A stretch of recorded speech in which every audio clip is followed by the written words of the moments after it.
We're back here down at Pulrose Bridge. It's now 5:30 in the morning. Sergeant Officer John Kelly is with us. You have got an exclusion zone around here now because there's still some problems. That's correct, Paul. We've now discovered some acetylene cylinders. They're not the larger type of acetylene, thankfully. However, we've still got to set up an exclusion zone to at least 200 metres. We're now in the process of escalating up our command and control the incident because of these items that have been discovered in the garage that have now been confirmed. We need to then look at some type of risk assessment to pull this exclusion zone back because it's going to cause a little bit of chaos this morning when people are going to work. It's something out of our control. We are not now dealing with a potential bomb.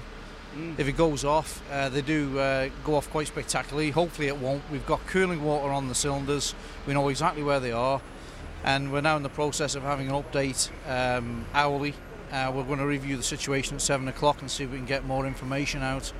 Well, certainly some of the fire crews are going. In fact, as we speak now, another one is leaving. So are you just having to stand back and wait?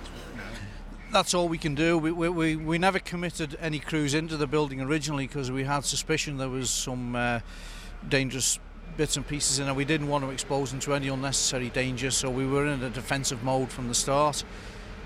We could see some cylinders in there, which doubled our caution, if I would say. We had 3 firefighting appliances and an aerial platform on scene.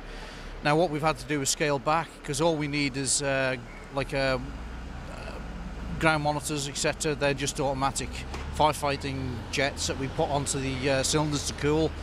We don't need all these appliances. We've still got to respond to other incidents. Yeah. We've had a lot of resource here at the height of the fire, which now looks like it's been knocked back, and hopefully we'll scale it down, and it's just a case of standing around now and cooling these cylinders for a period of 24 hours. No, this is an industrial estate. What was actually in that building? We were looking at a lot of risk here initially from a dynamic perspective. We had other units we had to consider. Thankfully with this incident we were able to contain it from an early stage, if not extinguish it straight away. We contained it between 2 other buildings with good fire separation. So it was reasonably easy to deal with. The biggest problem were the hazards in there that we hadn't identified. We had initial problems with pulling the resource down because the coal came in at 0244. We had problems getting key holders, information, etc. So we had to act accordingly. However, at the height of the fire, we did have 3 pumping appliances and a turntable ladder and aerial. So I believe there's about 4 different units in there, and they've all been hit by some sort of smoke damage and fire? That's correct. The actual garage workshop where the fire originated, that's totally destroyed. We've got fire impingement either side to some extent. However, we managed to hold the fire either side. The problem being there was large fire loading each side of that building. It was all high risk. It was like 6 industrial units. With all the relevant risks. There was fiberglass, resins, there was oil, petrol, there was usual industrial estate storage. We did have a little bit of a tricky incident to deal with initially.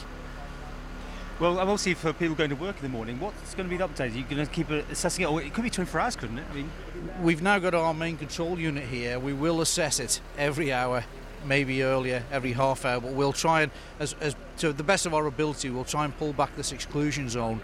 But that will be a result of our risk assessment. We're now in liaison with the Manchester Electricity Authority with regards to the power station because that's included in it. Peel Road, Total Oil's garage, the Total garage down there. So we've got to look at pulling this exclusion zone back to within a manageable risk assessment. Well, it might not necessarily be the 200 metre. We might pull it back to maybe 150, 140 in places, so the island can still function in this area in effect. Finally, nobody injured, no loss of life, nothing like that at all? No injuries. Nobody was committed into the fire. That was the plan from the start. We had no intention of putting any crews into that environment. As I say, it was horrendously hazardous. No injuries have been reported. We have got a little issue now, possible bit of environmental impact. There's a large quantity, over 250 odd litres of oil in there, used oil that could go into the river we've got to now deal with. And also some runoff from the copious amounts of water we're putting onto the acetylene cylinders.